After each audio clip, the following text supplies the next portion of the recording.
Mārijam Agrim Igelmanim 2010. gada rudenī.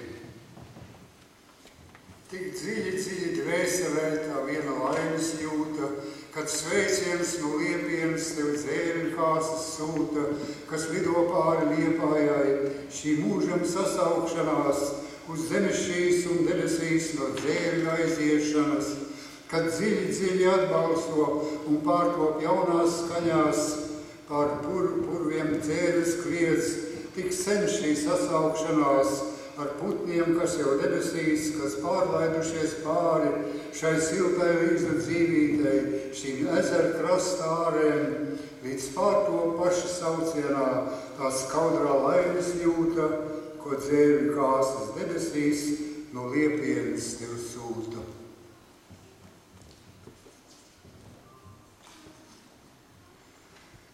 Jūriņi prasa smalku tīklu, aizvien vēl prasa, kaut dots jau tīklu tik daudz, kā viņus visus tur sasiec jādās, palaisu selgas tālumos sauc, kā viņus visus tur sijājot, sudrām kāšot dzelmes, zvejnieki dēvē, kopš laikiem, kad linumā sauda pirmoreiz tēvi.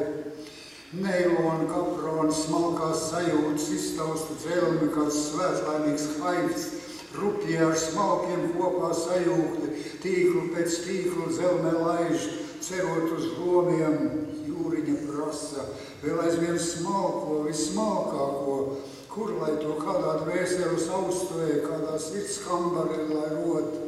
Jūriņa prasa, mēs dodam un dodam, tikai lēni atklāsme nāk, tas smalkais mūža dzīvojot rodams jūras baltajā augstumā. Tur, kur nesniedz tieksmes un vēlmes, sudrab grābt un labumu gūt, kur vien jūras prasīgo dzelmi, kā paša dvēseles vagu